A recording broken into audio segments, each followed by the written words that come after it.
Amém. Seguindo a nossa série de Igreja Simples, hoje eu queria conversar com vocês na mesma lógica. A gente fala conversar e fica meio na dúvida se o pessoal entende só como uma conversa. Mas toda pregação, uma dica, toda pregação, ela é também uma confrontação, porque ela fala do Evangelho, se ela fala do Evangelho, e aqui nesse púlpito se fala do Evangelho, e também é uma convocação. Não ouse sair de uma pregação da palavra de Deus sem se sentir convocado à mudança, sem se sentir convocado à transformação.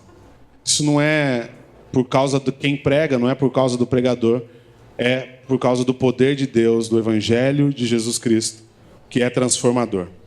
Amém? E o nosso bate-papo hoje é sobre vocação. A gente falou muita coisa sobre a igreja simples e a nossa missão é ser uma igreja simples. E é um grande desafio. Quem tem bastante tempo de igreja, quem já vem de muitas histórias com a igreja, sabe o desafio que é você lutar para ser uma igreja simples. E eu fiz um texto, que eu peguei algumas coisas mais ou menos prontas, outras eu fui criando, pesquisando, e eu queria ler para vocês como introdução, para que a gente entendesse isso. Eu, na verdade, conto um pouco dessa história. No passado, as igrejas gastavam uma enorme quantidade de recursos, e aí você entenda dinheiro, tempo, força de trabalho humano, para construir um lugar mais atraente possível para a comunidade ao redor. Para que as pessoas ao redor das casas, dos bairros, do local onde a igreja está inserida e localizada, viessem e se sentissem atraídos por essa igreja. Boa música, bons instrumentos, bons músicos. Os melhores músicos estão sempre dentro das igrejas, né? Ou saíram de dentro das igrejas, né? Geralmente é por aí. Boa música, pregações emocionantes. Você sai sempre, nossa, que palavra, que coisa fantástica. E um monte de programas sociais, de relacionamento, projetos e outras coisas para tentar manter as pessoas aqui, envolvidas. Atividade de segunda a segunda, o maior número de atividades possível. Uma das coisas curiosas é que sempre quando alguém pergunta para a gente que dia que tem reunião e a gente responde domingo, a pessoa, que dia mais? Não, é só domingo mesmo. No caso, a gente está ficando só com o domingo. É meio que esse modelo que a gente escolheu aí. Mas por quê? Só isso? Não é que é só isso. É porque a gente não está mais tão interessado em manter você entretido. Eu venho de uma igreja, queridos. Passei minha adolescência num modelo de igreja em que tinha programação a semana toda. A programação no domingo começava às 7 da manhã com reunião de consagração ao Senhor. E aí vamos todo mundo lá orar na igreja às 7 da manhã, das 7 às 9, das 7 às 8h30. Aí 9 horas, escola dominical, acabava a escola dominical, começava o ensaio de jovens, acabava o ensaio de jovens. Você ia para casa 12h30, quando era 2 horas, estava na igreja de novo, tinha outro ensaio. 3 horas, tinha culto ao ar livre. Quem lembra do culto ao ar livre? Vinde todos pecadores a Jesus. Os irmãos nostálgicos ainda até um arrepiado. Culto ao ar livre. Aquela caixa de som, parecendo uma caixa de abelha, cantando. Para poder falar do amor de Deus para as pessoas. Acabava o culto ao ar livre, corria para casa, corria para a igreja, tinha ensaio do coral. E aí corria para casa, tomava um banho, chegava na igreja às 6h30, preparação, aquela coisa. 7 horas, culto, acabava 9 horas. Isso era o domingo só. Não é a semana toda, isso é só um dia. Aí na segunda tinha reunião de oração, na terça-feira tinha reunião de ensino, na quarta-feira tinha ensaio, na quinta-feira tinha outro ensaio, na sexta-feira, 13h, culto de libertação. Ali era para rodar, hein? Culto do poder. Vinham aquelas irmãs do coque pregar, cheia da revelação. Viu? Davam um sapatinho de fogo. Os pentecostais gostam, né? E aí vinha a irmã do fogo, trazer a revelação, 13h, acabava o culto da 13h, tinha reunião à noite, tinha culto à noite, sábado culto de jovens e domingo começava de novo a batida. Muitas programações, muitas atividades. Essa não é uma característica só da igreja onde eu congregava. Em geral, as igrejas criam muitas atividades durante a semana para manter as pessoas entretidas e também para atrair as pessoas da comunidade ao redor. Qualquer um que viesse era sempre bem-vindo. Os membros da igreja eram sempre encorajados a convidar os seus amigos e vizinhos. Geralmente as pessoas tinham experiências agradáveis. Aliás, você continua sendo encorajado a convidar seus amigos e vizinhos. A gente acabou de fazer isso aqui. É a sua chance de levar alguém. Por quê? Vamos levar alguém à casa do Senhor, porque na casa do Senhor, o Senhor ordena a sua bênção para sempre. Amém. E as pessoas vinham, mas tem uma coisa interessante, é que elas eram relativamente semelhantes umas às outras. Muito parecida. Geralmente, mais ou menos a mesma cultura, mais ou menos a mesma formação, mais ou menos o mesmo poder aquisitivo. Tem umas exceções ou outras, mas mais ou menos as mesmas pessoas. E quem não era muito parecido, acabava se tornando. Aprendia o linguajar, varão, vaso, manto, glória, e coisas do tipo. Mudava a roupa, misericórdia, é outra coisa. Mudava a roupa, mudava o jeito de falar, o jeito de pensar, mudava as músicas que eu ouvia. E as pessoas se adaptavam ao modelo, a uma caixinha, porque esse era o jeito certo de estar com Deus. Mas aí como é que ficam as demais pessoas? Aquelas que não se encaixam no nosso convívio. Isso é tão verdade que se você for para outros países, por exemplo, Estados Unidos ou outros países, você vai perceber, eu nunca estive lá, mas conheço a história da igreja, de que as pessoas se reúnem em guetos. Então você vai lá, tem uma igreja de negros, uma igreja de brancos, uma igreja de hispânicos. Geralmente negros e hispânicos estão mais ou menos misturados. E aí, é por aí. E aí as coisas se juntam, as pessoas se reúnem em guetos, em grupos, em panelinhas, para celebrarem, para cultuarem a Deus. Isso é característica, não só nos Estados Unidos, mas outros países têm isso. O Brasil tem um pouco disso, é que o Brasil já é muito mestiço, né? Então é bem diferente. E aí como é que fica quem é diferente? E quem não se encaixa? E quem não consegue falar manto, varão, vaso, glória, varoa? Como é que se encaixa? Onde a gente coloca essa pessoa? Vai para outra igreja, aquela igreja lá que é do fogo. O irmão que gosta do rodopio vai para a igreja do fogo. Amém, Anne? A Anne que estava me contando ali que ela era do fogo. E aí...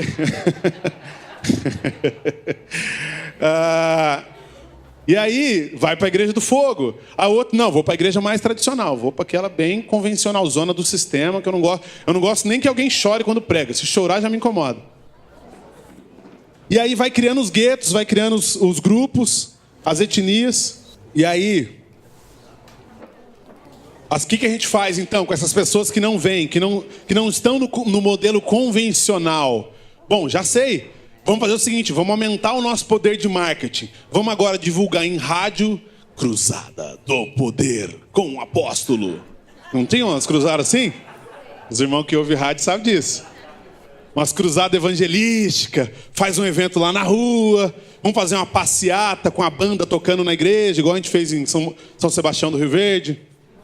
Vamos levar para essas pessoas um convite atraente para que elas venham à igreja e se envolvam com a nossa estrutura institucional.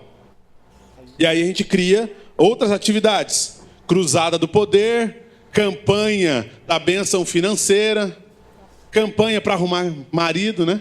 Casamento, love story, love não sei das quantas, culto dos solteiros, culto do amigo, é o dia do culto que você traz um amigo, nos outros só inimigo, nesse dia traz amigo. E a gente vai criando atividade, coisas e mais coisas, para manter o povo envolvido. E isso até aí, beleza. Porque até aí a gente não falou de nada disso que diretamente fira o princípio do Evangelho.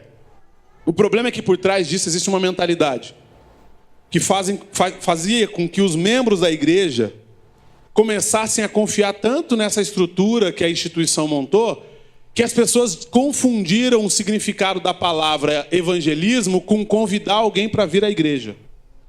E isso fere o evangelho, gravemente. Porque você pode falar de Jesus, ou você pode convidar para vir para a igreja. Mas uma coisa não tem nada a ver com a outra. Porque as pessoas agora não queriam mais, isso é um retrato real da história da igreja. As pessoas não queriam mais chegar e falar de Jesus para alguém, e falar do amor de Deus para alguém. Vamos lá na minha igreja, porque lá tem um pastor muito legal, ele é uma bênção, ele chama as pessoas de burro, e lá ele vai dizer para você o que está acontecendo na sua vida. Vamos na minha igreja na quarta-feira, porque lá é o culto de revelação, e o irmão que prega lá, Deus revela a sua vida para o outro. O pastor Eras fez profecia hoje de manhã lá na chácara, né? Ó, vou fazer aqui também, ó. Alguém aqui está com problema financeiro. Deus acabou de me revelar. Quem será, não? Alguém aqui tem algum problema na vida. Olha lá. Isso é fácil, né? Ó, vou dizer, a dica, depois eu dou um tutorial. No Evangelho Simples, lá no site, no vídeo eu faço. Vou fazer aqui não. Tem uma dica, depois é um tutorial de como acertar a profecia. Vou ensinar para vocês. E aí você vai fazendo essas coisas e traz as pessoas para esse ambiente onde as coisas funcionam, já estão organizadas, definidas, bonitinhas. Por quê? Porque se alguém precisa de Jesus, alguém precisa ter a vida transformada, vai lá na minha igreja, porque lá a gente transforma as pessoas em parecidos com Jesus. Mas não é bem isso que o Evangelho de Jesus nos ensina. Cuidado para não confundir, né? Evangelismo com convite para vir à igreja. Essa não é a missão da igreja. A missão da igreja não é montar aqui uma série de atividades de entretenimento para que todo mundo se sinta confortável. A missão da igreja não é criar aqui um ambiente agradável para todos nós, para que agora sim todo tipo de pessoa pode vir e tudo mais. Porque não foi isso que Jesus disse para nós. Abram, por favor, Atos, capítulo 17, versículo 1. Segundo o Evangelho, enquanto vocês abrem, eu vou falando para não perder meu tempo aqui, que é cronometrado. Atos 17, do 1 em diante. Segundo o Evangelho, a missão da igreja, e esse é o motivo da nossa celebração aqui, ó, é encontrarmos aqui uns aos outros, ao redor do nome de Jesus, para que a gente possa ensinar um ao outro, encorajar um ao outro, equipar um ao outro e inspirar um ao outro para ir mostrar Jesus lá no seu ambiente de trabalho, lá na sua casa. Aqui é o ambiente onde a gente treina e lá é o ambiente onde a gente põe em prática. Esse é o modelo de configuração de uma igreja simples. Logo, as atividades que são criadas, elas não são criadas para que seja atrativo para todo tipo de pessoa. Não são criadas para os paladares humanos. Elas são criadas para nos moldar e para nos ajudar a entender a mensagem. E uma vez que a mensagem é entendida, nós vamos mostrar o Evangelho de Jesus lá. Atos 17, versículo 1 em diante, diz assim: tendo passado por Anfípolis e Apolônia, chegaram a Tessalônica, onde havia uma sinagoga judaica. Segundo o seu costume, Paulo foi à sinagoga e por 3 sábados discutiu com eles com base nas Escrituras, explicando e provando que o Cristo deveria sofrer e ressuscitar dentre os mortos. E dizia: este Jesus que lhes proclamo é o Cristo. Alguns dos judeus foram persuadidos e se uniram a Paulo e Silas, bem como muitos gregos tementes a Deus e não poucas mulheres de alta posição. Mas os judeus ficaram com inveja, reuniram alguns homens perversos dentre os desocupados e, com a multidão, iniciaram um tumulto na cidade. Invadiram a casa de Jasson em busca de Paulo e Silas, a fim de trazê-los para o meio da multidão. Contudo, não os achando, arrastaram Jasson e outros irmãos para diante dos oficiais da cidade, gritando: estes homens que têm causado alvoroço por todo o mundo, agora chegaram aqui. E Jasson os recebeu em sua casa. Todos eles estão agindo contra os decretos de César, dizendo que existe outro rei chamado Jesus. Você percebeu alguma coisa de interessante aí, não? O texto fala assim: esses caras aqui, ó, eles estão causando alvoroço no mundo todo e agora chegaram aqui. Esses que pregam aí que só existe um rei e esse rei é Jesus, causam alvoroço por onde passam. Eles marcam os lugares por onde eles passam. Os números mais recentes que se tem hoje, e ainda estão sendo apurados, é que o Brasil já passou de 50 milhões de evangélicos protestantes, de cristãos protestantes, fora os não protestantes. Passamos de 50 milhões, 1/4 da população, mais ou menos. Dá mais ou menos, a gente fez a conta de manhã, você tem a responsabilidade de falar do amor de Deus para 3 pessoas, para que 100% do Brasil seja evangelizado. Só isso. Só 3 pessoas, porque você é uma. Deu para entender como é simples a matemática? Se cada cristão falar para 3 pessoas, o alvoroço que a gente está vendo aqui no livro de Atos vai acontecer na nossa nação. Essa é a promessa do Evangelho. De que quem tem um encontro com Jesus e conhece esse Jesus tem a vida transformada. E a gente vai ver no livro de Atos que essas pessoas que têm vida transformada causam alvoroço por onde passa. Mas não é alvoroço ruim. A pergunta que eu quero te fazer e te incomodar, te confrontar, porque é o que nos confronta, porque o Evangelho de Deus é: aonde você tem causado alvoroço? Onde você incomoda? Onde o simples fato de você estar lá incomoda? Nas reuniões de ministério da igreja? Na decisão da temperatura do ar-condicionado? Nessa hora eu preciso ser ouvido. Minha opinião aqui é importante. Aonde você causa alvoroço? Você causa alvoroço nos ambientes que já são da igreja, que já são de pessoas que teoricamente conhecem a Jesus? Ou você causa alvoroço lá fora, onde as pessoas não conhecem o Evangelho? Você causa alvoroço nos congressos, conferências, festividade de jovens, festividade de mulheres, atividades da igreja. Tem uma coisa sobre vocação que a gente vai ver, é que vocação é aquilo que você foi convocado, chamado por Deus para ser, e depois, por consequência de quem você é, você faz. Vocação não é o que você faz, vocação é quem você é. E quem não sabe o que é, se adapta a qualquer ambiente.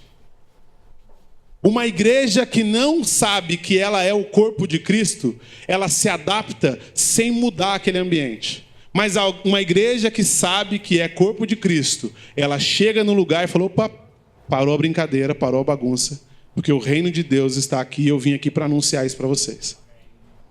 Você tem que mudar o ambiente onde você está, porque essa é a mensagem.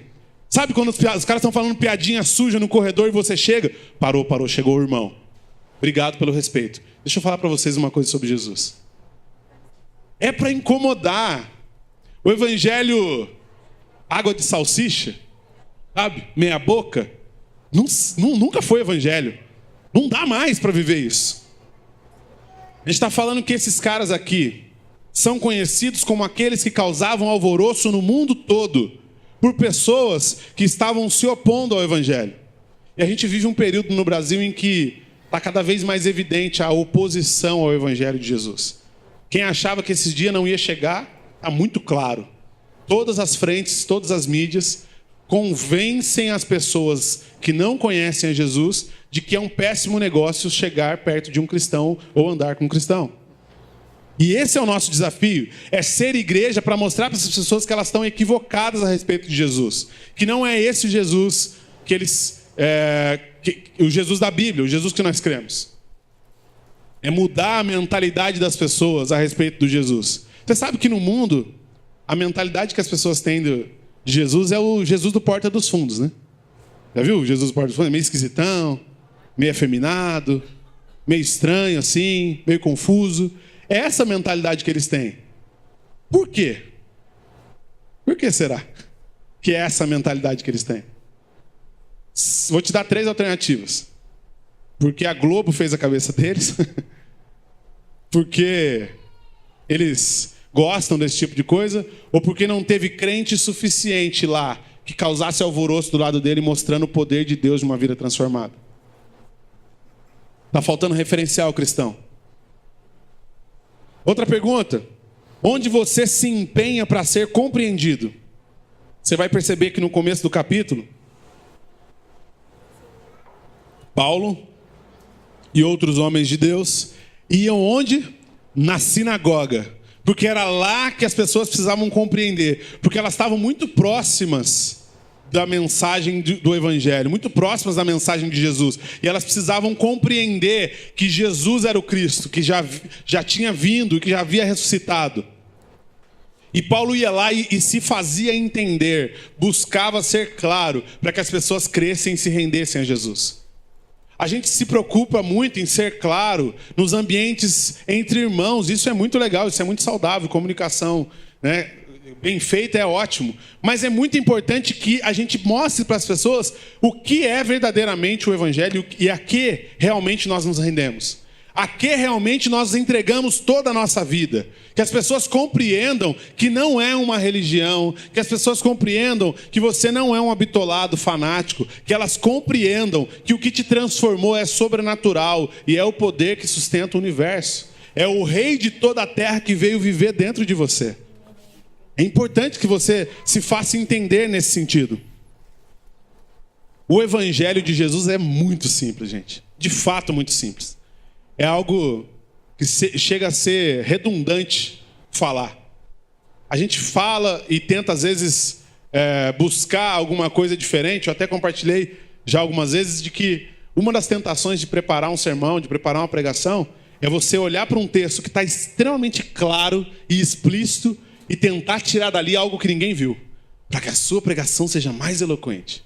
Essa é uma tentação. O Senhor, graças a Deus, tem nos conduzido em misericórdia e temos andado em devoção, com conhecimento da palavra, para nunca cair nessa tentação de tirar a última sacada do texto. Não, porque na verdade isso aqui, todo mundo fala isso, mas na verdade quer dizer, não, é o que está escrito. A palavra de Deus é clara. E as ordens de Jesus são muito claras. Quando Jesus fala de maneira um pouco mais subjetiva, não são ordens diretas. Ele está trazendo alguns conceitos. Mas as ordens são extremamente claras. Abram, por favor, Mateus, capítulo 28. Mateus 28 é o momento da ressurreição de Jesus ali no finalzinho. No versículo 18, Jesus diz assim: é-me dado todo o poder nos céus e na terra. E esse poder, agora que está em minhas mãos, que é meu, eu estou outorgando a vocês e eu estou dando para vocês uma missão, uma ordem. E ele diz no 19: portanto, vão e façam discípulos de todas as nações, batizando-os em nome do Pai, do Filho e do Espírito Santo, e ensinando-os a obedecer a tudo o que lhes ordenei. E eu estarei sempre com vocês até o fim dos tempos. É muito claro, gente. Alguém consegue entender aqui que Jesus mandou a gente construir uma igreja cada vez maior? Dá para tirar desse texto? Alguém consegue entender desse texto que Jesus nos mandou criar um canal de TV só nosso para transmitir culto o dia inteiro? E eu não estou falando que está errado fazer isso. Só que esse não é o objetivo claro da igreja.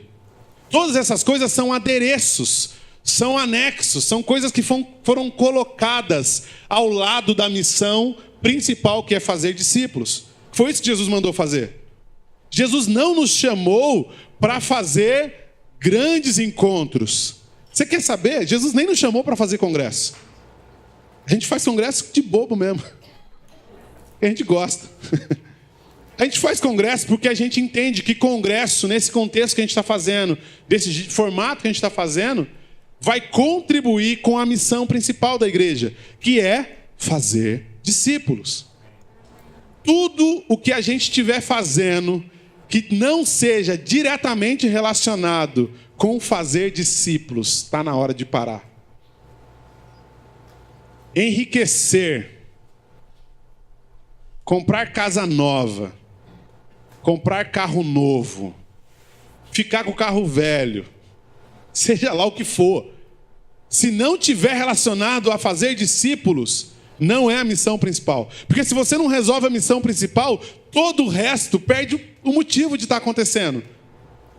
Imagina o seguinte: você pede um táxi, e aí você chama o táxi, chama lá o Uber, aperta o aplicativinho, chama o Uber. Vocês precisam saber que tem gente muito moderna nessa igreja agora que só anda de Uber. Gente que não pega carona com os filhos, mas deixa que eu vou de Uber. E aí pede lá um táxi, um Uber, e chega. Aí você entra, tudo bem? Boa tarde, boa tarde. Você entra lá, senta lá atrás. Aí o motorista fala: e aí, vamos para onde? Vou ali pro shopping. Legal. Cara, deixa eu te falar, esse carro que eu tô é muito legal. Olha esse volante, como ele é bem feito. Não, isso aqui é automático. Isso aqui, um toque e uma marcha, macio, suave. Não, tem airbag na frente e airbag atrás. Cara, olha o sistema de som desse carro. E o tempo passando. Aí o cara falou, amigo, eu tô com pressa, dá para você ir? Não, deixa eu só te falar um pouco sobre o motor desse carro. Eu vou ligar, ó. Olha que barulho. Suave. Que agradável. Não, e depois, tem mais. O ar-condicionado dele, rapaz, isso aqui é limpo, perfeito, ar da melhor qualidade. E o tempo passando e você dentro do carro. E aí o cara começa a te falar da pintura do carro, como ela é bonita, como a cor só foi feita exclusiva para ele. E aí ele fala do estofamento, ele fala dos pneus. Ele está ali um tempo todo. Aí ele fala, não, vamos lá fora que eu vou te mostrar o carro. Pega na sua mão e mostra o carro ao redor. E você com pressa. E o taxímetro rodando. E o tempo correndo. E a coisa não acontecendo. Me responde. Esse cara é um bom motorista, um bom taxista? Esse cara merecia estar fazendo qualquer coisa, talvez vendendo o carro, menos dirigindo. Porque a missão dele não é te convencer do quanto o carro é legal. A missão dele não é te contar quantos anos de experiência ele tem na empresa de táxi que ele trabalha. Pouco importa, porque você pediu um táxi porque você quer entrar no carro e chegar no seu destino. Da mesma forma, a missão da igreja, quando a gente não está fazendo discípulos, todo o resto pouco importa. Todo o resto é anexo. Porque o que importa é obedecer a Deus. Se você resolve a coisa mais importante, todo o resto começa a se encaixar. Perceba isso. Tem uma frase que, acho que não sei se é da engenharia, é first things first. As primeiras coisas primeiro. A frase parece idiota, mas faz todo sentido. As coisas mais importantes você faz primeiro. E todo o resto funciona, se encaixa. Pega a peça principal. Como é que monta quebra-cabeça? Quem que é fera? Pega lá a peça mais... colocou lá. Agora, a partir dela, todas as outras se desenrolam. É assim que funciona. Porque se a gente não tiver cumprindo a nossa missão de fazer discípulos de Jesus... Importante isso, discípulos de Jesus, todo o resto é inútil. Não cumpre a sua missão. Perceba que Jesus não criou a igreja e deu uma missão para ela. Ele criou a igreja e falou assim, ei, segue na minha missão. A igreja não tem uma missão. Jesus tem a igreja para a sua missão. Porque o tempo que Jesus andou na terra, ele não fez outra coisa senão fazer discípulos. Ou ele fez algo diferente? A prioridade do ministério de Jesus era com os 12. E aí, quando chegavam as pessoas, ele curava. Mas na hora que ele ia ficar sozinho para ensinar, para exortar, quando ele estava sozinho para orar, ele estava com os 12. E aí tem os diferentes grupos, diferentes níveis de intimidade, relacionamento e tempo com Jesus. Porque essa é a missão da igreja. Só que tem uma coisa interessante, que a gente olha para os tempos atuais, tempos modernos, a gente vê 3 paradigmas fundamentais na Bíblia e vê isso aplicado em 3 tipos de igreja que acontecem hoje, no nosso tempo. 3 padrões básicos que fundamentam uma igreja. O primeiro deles é o padrão de espiritualidade. E aí você vai aqui é a igreja pentecostal, povo do poder. Eu venho de lá. E aí... Na igreja pentecostal, o padrão de espiritualidade é o ungidão. Quem que é o ungidão? É um mega power pastor, super blaster. Ele não se contenta de ser chamado de pastor, ele sobe. Agora eu sou bispo. Não, bispo é pequeno para mim, eu sou apóstolo. Não, apóstolo é pouco, eu sou pai apóstolo, semideus.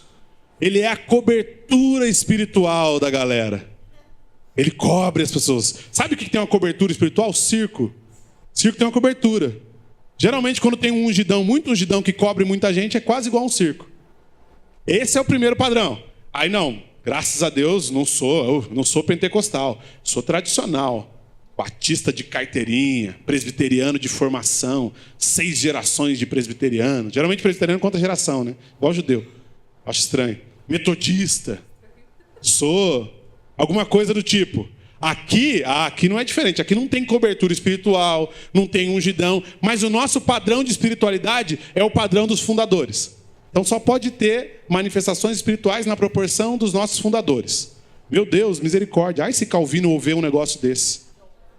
John Wesley deve estar revirando no túmulo agora. Né? Porque o padrão de espiritualidade é desse cara aqui, é do sistema. de como a fundação da nossa igreja nos impulsiona. Aqui é o ungidão, é o líder que diz: eis que te digo e você tem que obedecer. Eis que te digo, não vais à praia. Eis que te digo, vá à praia. Eis que te digo, coisa do tipo. E aqui não. Aqui nós não obedecemos ungidão, mas nós obedecemos a um ungidão morto, que é o Wesley, o Calvino, o Armínio, ou seja lá qual for o fundador da igreja. Mas o modelo de igreja de Jesus que a gente vê no Evangelho, o padrão de espiritualidade é o próprio Cristo. É Ele que decide. E esse é o modelo de uma igreja simples. Esse modelo que a gente tem que andar. Não é nem lá à direita, à esquerda no extremo, dizendo que é o ungidão, nem aqui onde o sistema define como é o nosso padrão de espiritualidade, mas Jesus o Cristo. Ele continua sendo o Senhor da igreja. As pessoas esquecem de uma coisa importante. Jesus está vivo, querido. Jesus está vivo. Você quer saber o que fazer? Pergunta para Ele, porque Ele está vivo. Ele ressuscitou, é diferente. Você não pode perguntar para Wesley, você não pode perguntar para o ungidão lá. Ou não deve. Mas se você perguntar para Jesus, Ele vai te dizer o que quer fazer. Outro padrão, recuperação. Como é que a gente recupera os caídos, aqueles que estão perdidos? Alguém que se envolveu com droga, aquele que se envolveu com crime, com adultério. Aqui na igreja pentecostal, no extremão do pentecostal, é claro que graças a Deus tem gente séria em todos esses grupos, tá? Você sabe disso. Acho que é importante ressaltar. O pessoal que está na internet, tem gente séria, tá? Porque senão, né? E aí, tem gente séria aqui, mas aqui o padrão de recuperação é: vamos orar, vamos impor as mãos, vamos passar no Vale do Sal, vai usar a fitinha ungida, vai fazer a campanha dos 7 dias para parar de beber, 6 semanas para parar de fumar, vamos impor as mãos e gritar: sai! Em nome de Jesus 7 vezes, aí vai sair, vai fazer a oração do eu renuncio, renego, e tudo isso vai acabar, porque o que falta mesmo é você fazer uma oração com poder. E o ungidão colocar a mão na sua cabeça.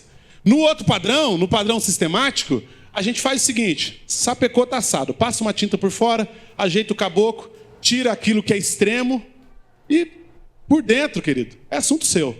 Aqui, desde que você não faça aqui dentro o que você fazia lá fora, pra gente tá tudo bem. Você fuma, só não fuma dentro da igreja que tá tudo bem. Você rouba, se você não puder não roubar ninguém daqui, tá beleza. Você adultera, só por favor, não, né? Não pega a mulher de ninguém aqui, não pega o marido de ninguém aqui, que tá tudo bem. E se por dentro você está morrendo, caindo numa tristeza profunda, numa depressão, isso é problema seu. Quando chega para Jesus, Jesus vai logo com o dedo na ferida. Opa! Jesus se encontra com uma mulher samaritana. E aí ele fala para ela assim: vamos parar de perder tempo? Vamos parar de falar bobeira? Vamos falar do que importa? Cadê seu marido? Nossa, né? Não quer conversar? O senhor tem certeza que não quer fazer uma campanha de 7 dias de oração para expulsar de mim o espírito de pombagira, para que eu pare de ter muitos maridos? O senhor tem certeza que o senhor não quer me fazer um curso de como restaurar seu casamento em 7 semanas? O senhor vai chegar logo botando o dedo na ferida, dizendo que onde está meu marido, e que o meu problema é que tem um vazio dentro de mim, e que se eu beber da água que o senhor me der, eu vou ser curado, é isso mesmo? Porque com Jesus o padrão da recuperação é direto com Ele.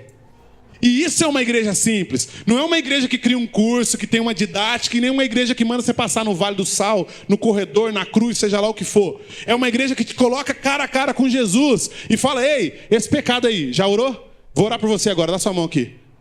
Acabou. A coisa mais legal que tem na igreja simples é você poder falar dos assuntos complexos, sem rodeios, sem frescura. Ô irmão, para com isso aí tá errado.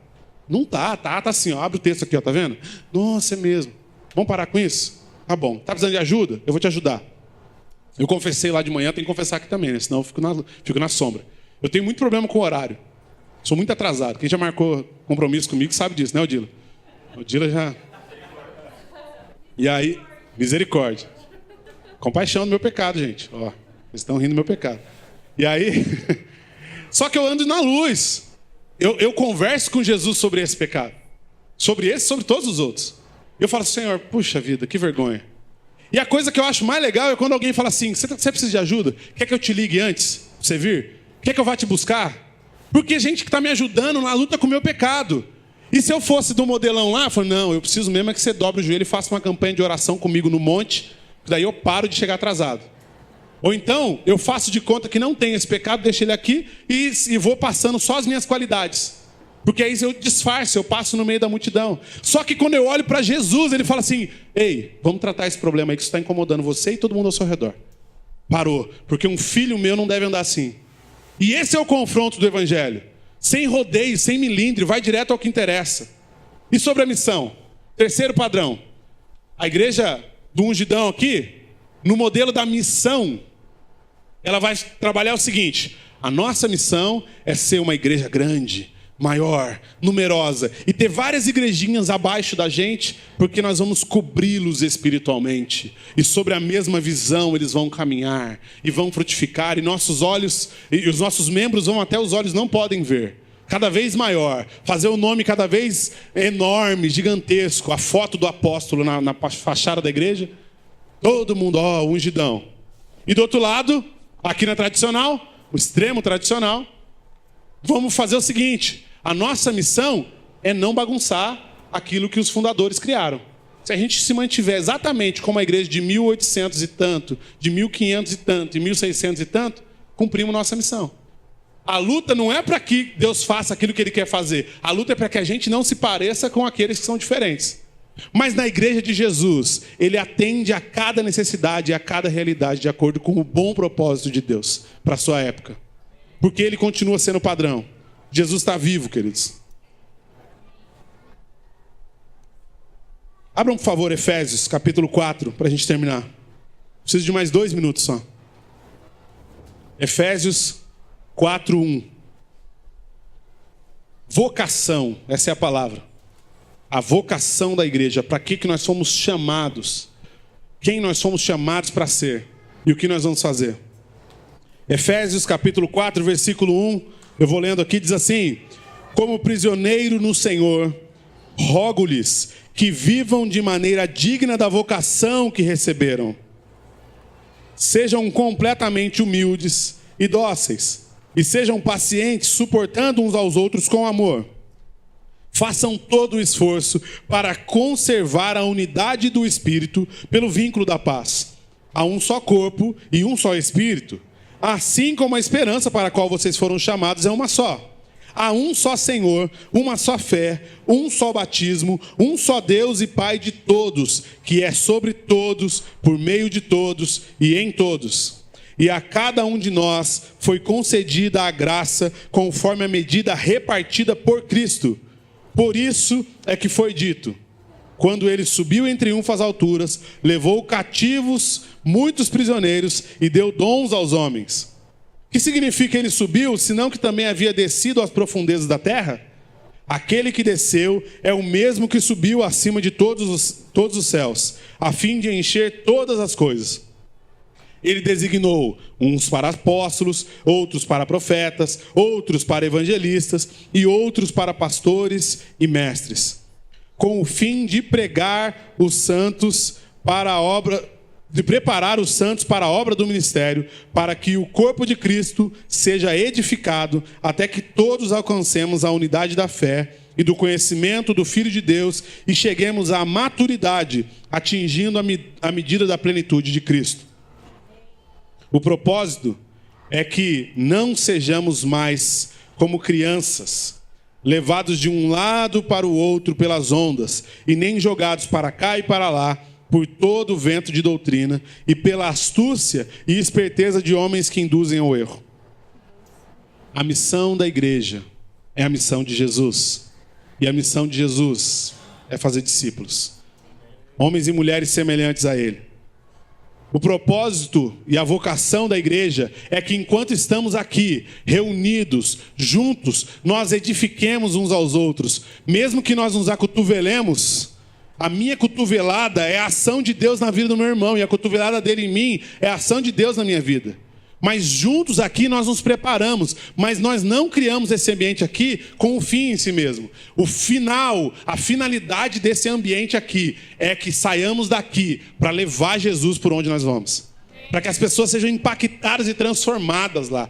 Para que elas se sintam constrangidas a viver uma vida torta da nossa presença. Não porque nós somos bons, mas porque o Cristo, o fiel, vive em nós. Esse é o poder do Evangelho. Fazer discípulo requer necessariamente que você seja discípulo. Não tem jeito. Então, o tempo que a gente está aqui, a gente está alinhando as qualificações e aquilo que Jesus já fez. A boa obra que fez no Daniel aqui, ainda não fez no Daniel aqui. Ó, 2 Daniel, ó. Confunde o pregador, né? E aí, podia pegar qualquer nome, pegou logo 2 Daniel. A boa obra que fez aqui não fez ali. E aí quando junta, um complementa o outro, um ensina o outro. E por isso a gente para o culto no meio para você se conhecer. Porque chega, pelo amor de Deus, chega de ser um consumidor do evangelho. Consumidor, você pega, come e acaba em você. Não pode acabar em você. Não é para isso que o evangelho é pregado. O evangelho é pregado para de você alcançar as pessoas ao redor. Você não pode vir aqui no domingo e sair daqui do jeito que você entrou. Porque o que está sendo pregado aqui é a palavra de Deus genuína. Poder de Deus para todo aquele que crê. É a sua chance de sair daqui transformado, impactado, convocado e inspirado a mudar o mundo. Não pelas obras humanas, mas pelo poder de Deus. Porque essa é a salvação e esse é o evangelho de Jesus. Que essa seja a última vez que você vem no culto como consumidor. Se é que esse é o seu caso. Que essa seja a última vez que você vem aqui e terça-feira você está igual. Aliás, terça-feira tem congresso Evangelho Simples. Ó, Jequiti. Fica aqui.